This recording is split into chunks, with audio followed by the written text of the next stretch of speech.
Uban adalah rambut yang berubah warna menjadi abu-abu, di mana warna hitam atau gelap yang umumnya dimiliki oleh orang Indonesia berubah menjadi uban karena memiliki kandungan melanin yang lebih tinggi.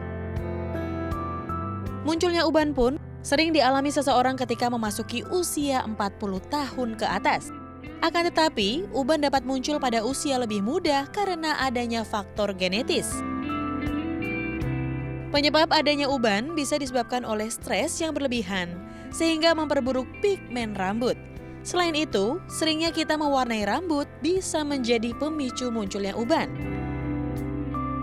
Faktor genetis dari keturunan keluarga pun bisa menjadi penyebab uban muncul lebih awal.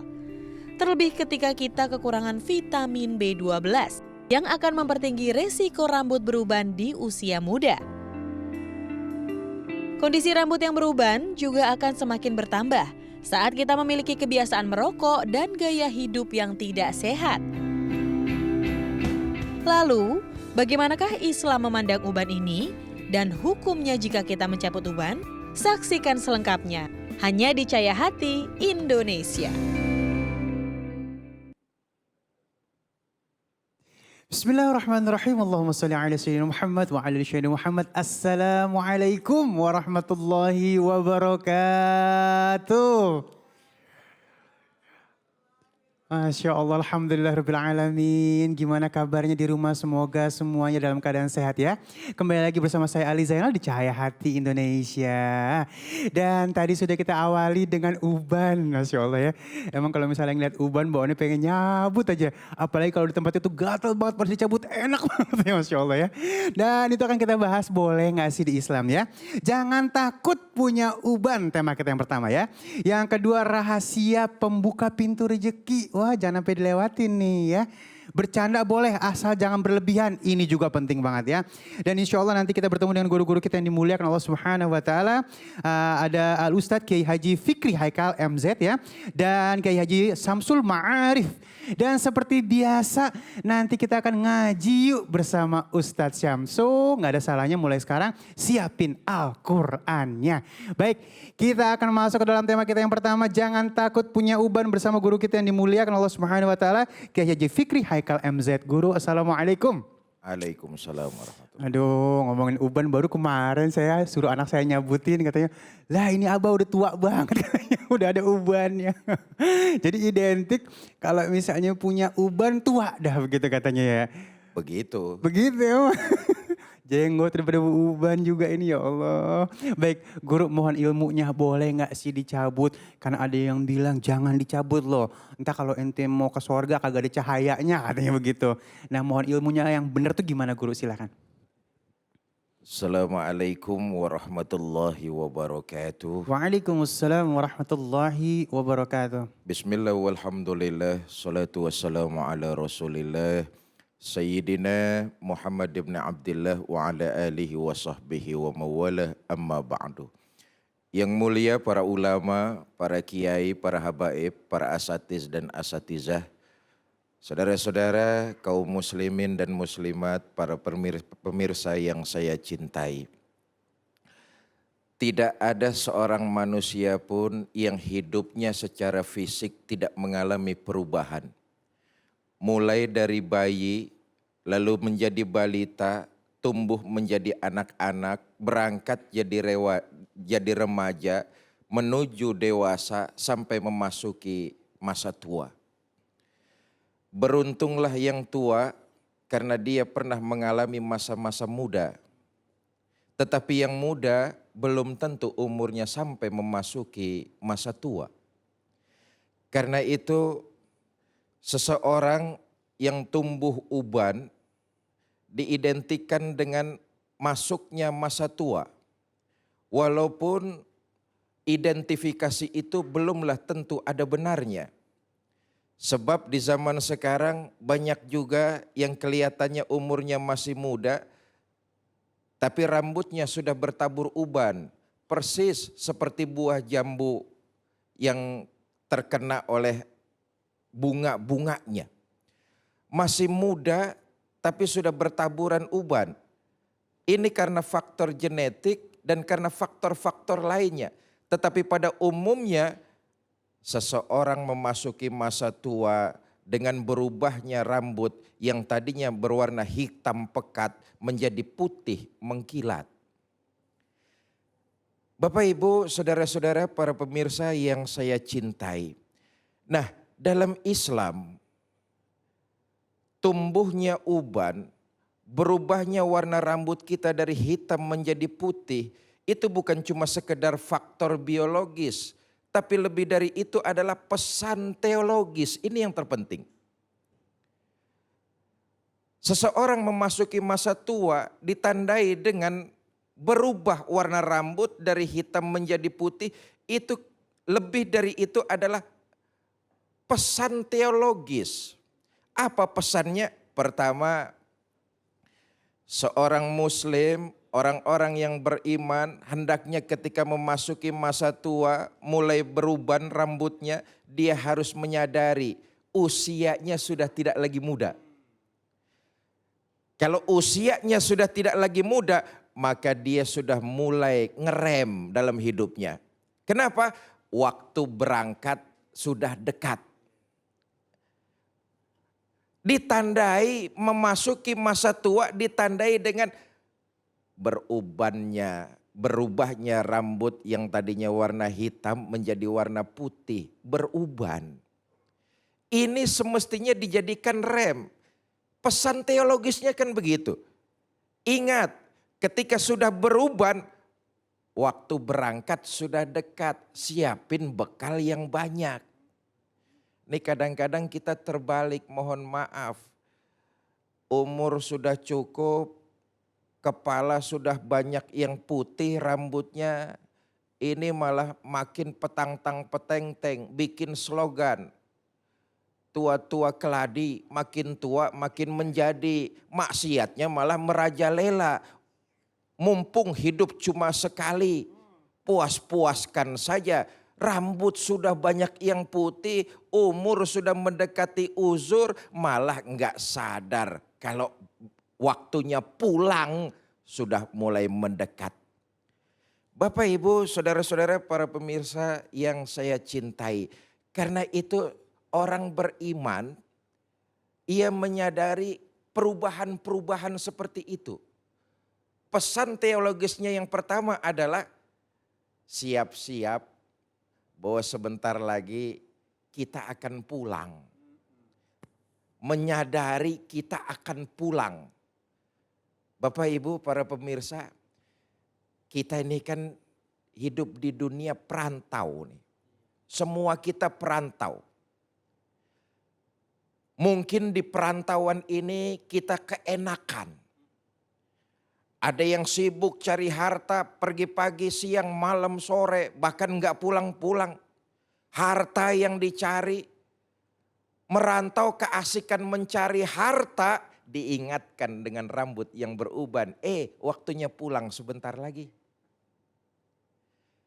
Ketika di perantauan sibuk mencari pangkat jabatan, jilat atasan, injak bawahan, sikut kiri dan kanan, asik mencari jabatan.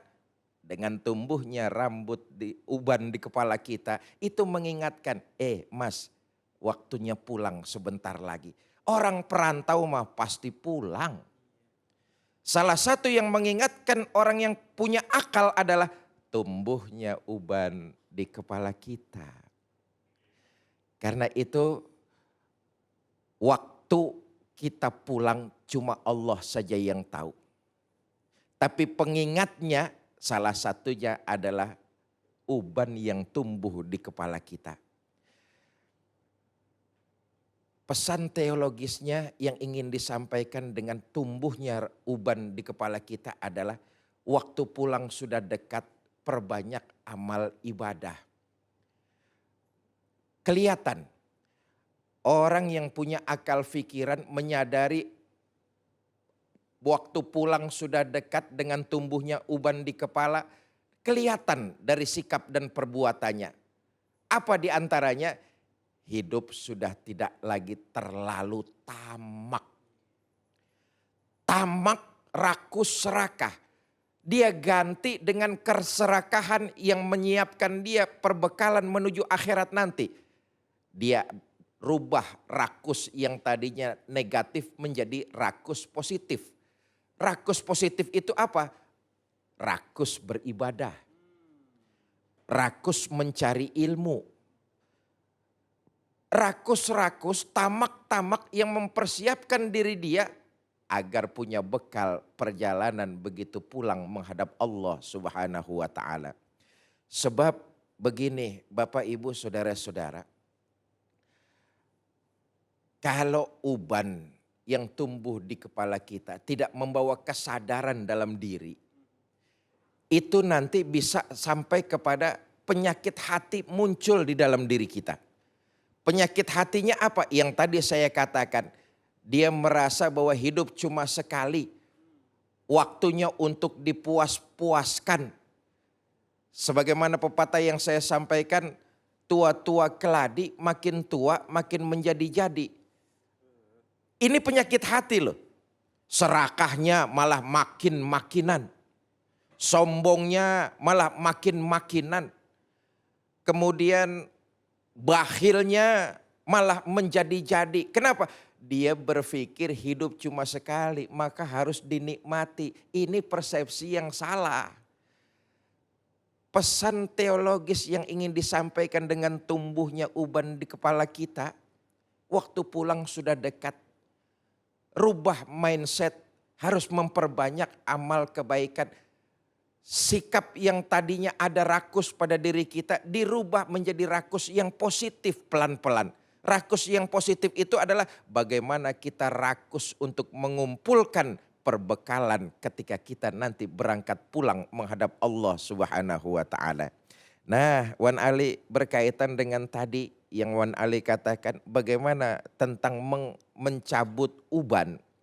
Bapak Ibu, saudara-saudara, para pemirsa, mazhab Syafi'i sepakat bahwa hukum mencabut uban adalah makruh.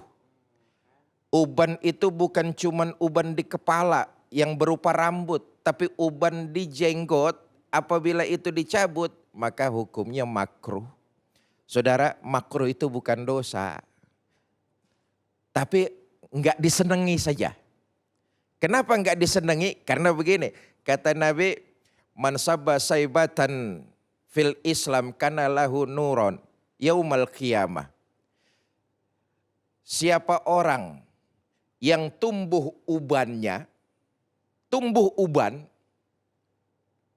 yang ada di sekujur tubuhnya lebih universal. Siapa orang yang tumbuh ubannya dalam menjaga nilai-nilai ajaran agama Islam, maka nanti di yaumil qiyamah, di akhirat, tiap helai ubannya itu berubah menjadi cahaya.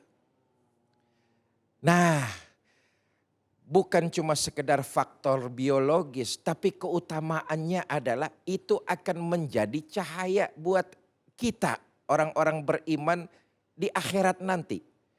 Hadis ini bermakna, saudara-saudara, siapa orang yang dengan susah payah memegang nilai-nilai keislaman, hidup menjalankan syariat agama Islam sesuai dengan tuntunan Rasulullah Sallallahu Alaihi Wasallam. Ia bersusah payah menjalankan hidup ini dalam ajaran agama Islam sampai kemudian tumbuh ubannya. Uban, tiap helai uban itu akan menjadi cahaya yang menerangi orang tersebut di yaumil qiyamah nanti. Karena itu, Bapak Ibu Saudara-saudara, pesan teologis waktu sudah dekat dengan tumbuhnya uban, perbanyak amal ibadah sebagai bekal. Yang kedua, Bapak Ibu Saudara-saudara, pesan teologis adalah uban adalah sebagai cahaya. Ketika hidup di alam dunia kita memegang nilai-nilai ajaran Islam dengan teguh, dengan kuat. Tidak kemudian goyah dengan bujuk rayu apapun, dengan penuh kesulitan dan kesusahan, maka tiap helai uban yang ada di kepala kita itu yang nanti akan menjadi penerang di yaumil qiyamah. Yang terakhir, pesan teologisnya dari tumbuhnya uban di kepala kita adalah, Bapak Ibu Saudara-saudara, Karenanya perjalanan pulang sudah dekat. Begitu kita memasuki masa tua, tumbuh uban di kepala kita, itu artinya kita tinggal mendekatkan diri kepada Allah Subhanahu wa taala. Hidup akan lebih bermakna ketika kita bisa mengerjakan hak-hak Allah dan hak-hak kepada sesama manusia. Hidup akan lebih berarti buat sesama manusia. Wallahu a'lam bishawab. Masya Allah, cabut jangan ya, dipotong boleh kali guru ya, kalau cukur-cukur gitu ya, rapi-rapiin. Ya baik, Masya Allah, terima kasih guru ilmunya ya, jadi udah terjawab nih ya pertanyaannya. Dan alhamdulillahirrahmanirrahim ada pertanyaan lagi nih, guru mohon izin. Ini dari Galih Ayu dan Mega, itu namanya ya. Ustadz saya umurnya 20-an, tapi udah banyak uban katanya ya. Kenapa ya? Apakah boleh menutupi uban dengan mengecat rambut? Nah, silakan guru. Ini yang tadi sudah kita singgung karena faktor-faktor lain, masih muda tapi sudah banyak, sudah tumbuh uban yang banyak. Mengecat rambut dibolehkan. Mengecat rambut dibolehkan tapi bukan dengan warna yang asli. Seperti warna kuning. Kuningnya tentu kuning yang soft, jangan kuning ngejreng. Dengan warna merah, homrah warna merah, merahnya pun merah yang soft, jangan merah cabai. Karena itu untuk tujuan tazayun berhias boleh, tapi jangan warna yang asal. Boleh, tapi bukan dengan warna yang asal. Karena itu sekali lagi merubah. Asal bukan dengan warna yang asal, ulama membolehkan. Wallahu a'lam bishawab. Masya Allah tuh ya. Jadi tetap boleh tapi nggak boleh warna yang asli, tapi juga jangan asal juga ya. Jadi jangan jeder, menarik perhatian banget jadi kuning gitu ya guru.